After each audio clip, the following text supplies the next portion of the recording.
न किसी षड्यंत्र जैसी है, न किसी घेरे जैसी है। सच मानिए, ये चाय बिल्कुल मेरे जैसी है।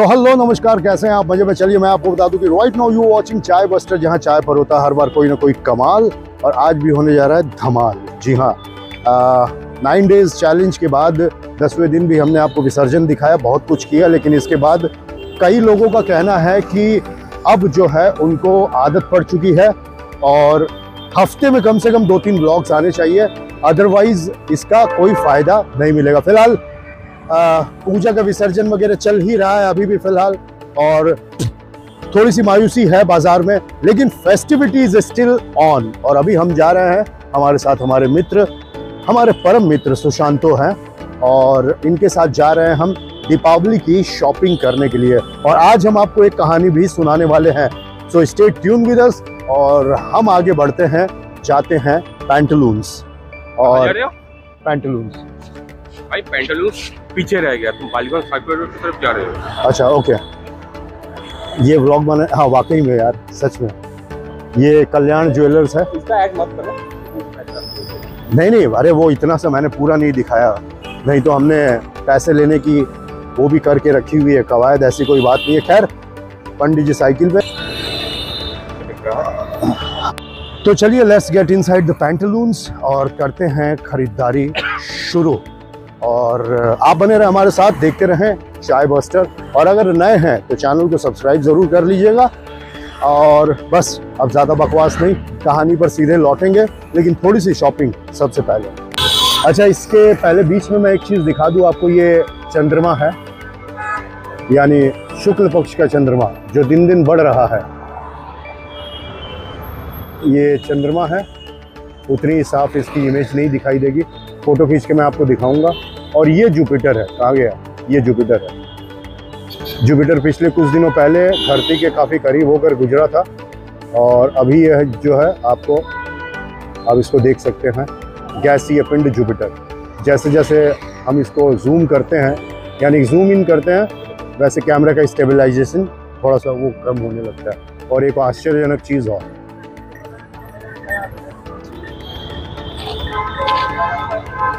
इसकी हाइट तकरीबन 4.5 फीट होगी और इसकी हाइट तकरीबन 6-7 इंच होगी।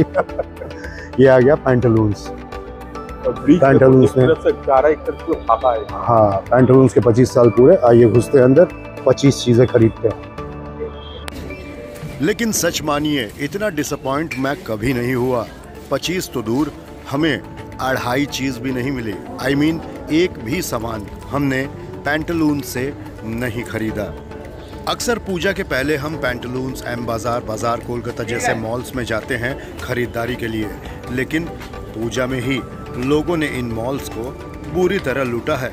काफी कुछ होने के बावजूद हमारे काम का कुछ नहीं। तो right now we are standing at Shri Ganesh Bhandar, और हमारे साथ है प्रवीण भाई। और प्रवीण भाई की तरफ से हमें शॉपिंग करने पर दीपावली का बहुत ही प्यारा सा गिफ्ट मिला है। ये है आपके प्योर एलिमेंट्स इंडिया, और इनकी तरफ से बहुत सारे बॉडी लोशंस, बहुत सारी क्रीम्स, तमाम बहुत सारी चीज़ें। मैं लिंक जो है आपको डिस्क्रिप्शन बॉक्स में दे दूंगा, go and check it right now. और इसके साथ साथ अगर आपको मंगवाना है कुछ, कोई भी प्रोडक्ट आपको पसंद आते हैं, तो ये प्योरली और हेल्दी और फ्रेंडली प्रोडक्ट्स हैं, तो जिनको आप बिना किसी साइड इफ़ेक्ट्स के आपको बहुत अच्छे रिजल्ट्स देंगे। तो कॉस्मेटिक प्रोडक्ट्स इनको बोल सकते हैं, लेकिन इसके अंदर कितने मेडिसिनल प्रॉपर्टीज़ है वो आपको एक बार चेक करना पड़ेगा। लिंक डिस्क्रिप्शन बॉक्स में है, आप खरीदें और करें चेक। हम लौट आए हैं घर, और फिलहाल बेबो जो है वो अभी कहीं बाहर गई हुई है, तो इसलिए हम वी आर सेफ। और अब बात करते हैं, ब्लॉग को आगे बढ़ाते हैं। और आज जैसा कि मैंने कहा कि आज आपको कहानी सुनाएंगे, किसी की बात करेंगे, तो आज हम बात करेंगे देश पर शहीद हो जाने वाली एक ऐसी महिला की, यानी मातंगिनी हाजरा की। जी हाँ, ये आज़ादी के वो नगमे हैं जिन्हें कभी गाया ही नहीं गया, जिन्हें ज़्यादातर लाइमलाइट मिली ही नहीं, लेकिन इनका बहुत तगड़ा योगदान रहा है हमारी आज़ादी में। आज हम बात करेंगे उन मातंगिनी हाजरा की जो अंत तक तिरंगे को आखिरी सांस तक अपने हाथों में लिए डटी रही आंदोलन में। जी हाँ, पश्चिम बंगाल के तमलुक में जिस जगह उनकी जो शहादत हुई थी, वहीं आज उनका स्टैच्यू भी बना हुआ, उनकी मूर्ति भी बनी हुई है। और दक्षिण कोलकाता, साउथ कोलकाता के कालीघाट इलाके के करीब हाजरा रोड भी इन्हीं के नाम से मशहूर है। आज वो नहीं है, लेकिन उनकी यादें, उनकी स्मृतियां हमारे बीच शेष है। तो आइए बिना किसी देर के शुरू करते हैं आज की ये कहानी। मातंगिनी हाजरा का जन्म पूर्वी बंगाल मिदनापुर जिले के होगला ग्राम में एक अत्यंत निर्धन परिवार में हुआ था। मातंगिनी हाजरा का विवाह छोटी उम्र में ही हो गया था, जब वो 12 वर्ष की थी। जब 18 वर्ष की हुई तो दुर्भाग्यवश वो विधवा हो गई। अपने पति की मृत्यु के बाद वो अपने गांव लौट आई और वहां उन्होंने अपने समुदाय के लोगों के साथ मिलकर उनकी मदद करनी शुरू की। इस तरह से उन्होंने अपना जीवन यापन आरंभ किया। साल 1900 में जब राष्ट्रवादी आंदोलन ने अपनी गति पकड़नी शुरू कर दी थी, आंदोलन में आई गति इसी वजह से आई क्योंकि गांधी जी ने स्वयं लोगों में जागरूकता पैदा करना शुरू कर दी थी और देश के सभी नागरिकों को स्वतंत्रता संग्राम में शामिल होने के लिए प्रेरित करना शुरू किया था। वर्ष 1905 में मातंगिनी हाजरा सक्रिय रूप से संग्राम में हिस्सेदार बनी। इसी के साथ उन्होंने कई आंदोलनों में भाग लिया। मिदनापुर में महिलाओं ने विशेष रूप से योगदान दिया। जब मातंगिनी हाजरा किसी भी आंदोलन का आगाज करती थी तो महिलाएं घर से निकलकर उनके साथ शामिल हो जाया करती थी। मातंगिनी हाजरा गांधी जी के विचारों से बहुत प्रभावित थी।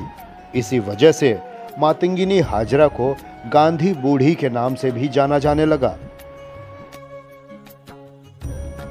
1930 से 32 में उन्होंने सविनय अवज्ञा आंदोलन में हिस्सा लिया, जिसमें उन्होंने नमक बनाकर नमक कानून तोड़ा। इस कानून को तोड़ने के लिए उन्हें हिरासत में ले लिया गया, लेकिन उन्हें जल्द ही छोड़ भी दिया गया। देश प्रेमी होने की वजह से वो यहाँ तक ही सीमित नहीं हुई। उन्होंने इसके बाद चौकीदारी कर को बंद करने के लिए आंदोलन में हिस्सा लिया। इस आंदोलन में हिस्सा लेने वालों की गिरफ्तारी और उन्हें राज्यपाल द्वारा दंडित करने का विरोध करते हुए हाजरा अदालत की इमारत की ओर आगे बढ़ने लगी।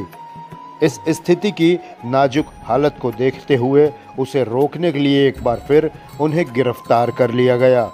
इस गिरफ्तारी में गांधी बूढ़ी को 6 माह तक गिरफ्त में रखा गया।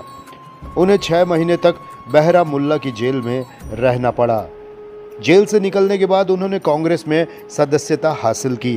गांधी जी और उनके विचारों से वो इस कदर प्रभावित थी कि वो भी गांधी जी की तरह ही खुद से खादी काटने लगी। वर्ष 1933 में गांधी बूढ़ी ने उपखंड कांग्रेस के सम्मेलन में भाग लिया। इस सम्मेलन के दौरान हुई लाठीचार्ज में वो बुरी तरह से घायल हो गई थी। वो अपने मानवीय कार्यों में हमेशा लगी रहती थी। 1930 के समय की ही बात है जब वो अपनी शारीरिक स्थिति के बावजूद जेल से छूटने के तुरंत बाद अछूतों की मदद करने में जुट गई थी। इसी के साथ हाजरा ने बिना किसी की बात की परवाह किए लोगों की सहायता की। इसी दौरान महामारी और हैजा बहुत ज़्यादा फैल रहा था। इससे पीड़ित पुरुष, महिलाओं और बच्चों को सबसे ज़्यादा तकलीफ हो रही थी, लेकिन मातंगिनी हाजरा इन सब की चिंता करे बगैर सहायता में लगी रहती थी। मातंगिनी हाजरा भारत छोड़ो आंदोलन का हिस्सा भी रही थी।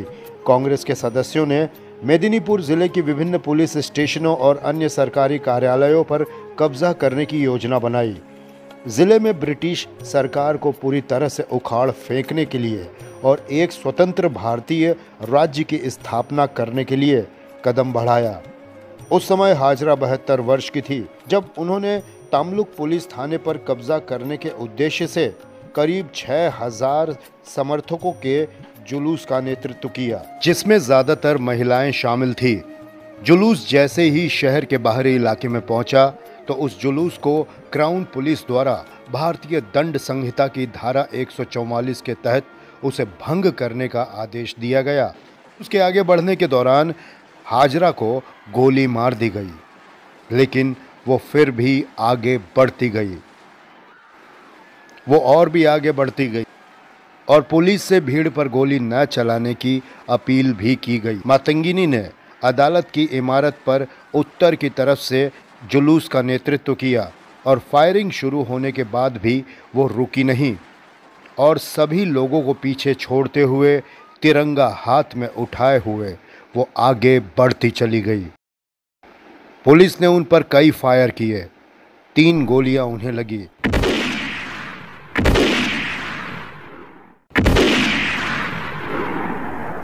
माथे पर और दोनों हाथों पर घाव होने के बावजूद मातंगिनी हाजरा कहीं नहीं रुकी।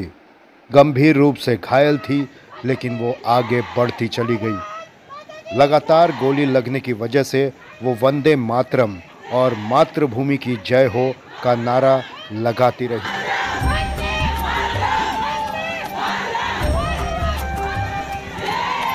और एक जगह आकर उन्होंने दम तोड़ दिया, लेकिन तिरंगे को नहीं गिरने दिया।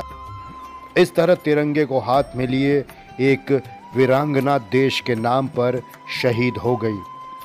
नमन है मातंगिनी हाजरा को, नमन है उनके जज्बे को।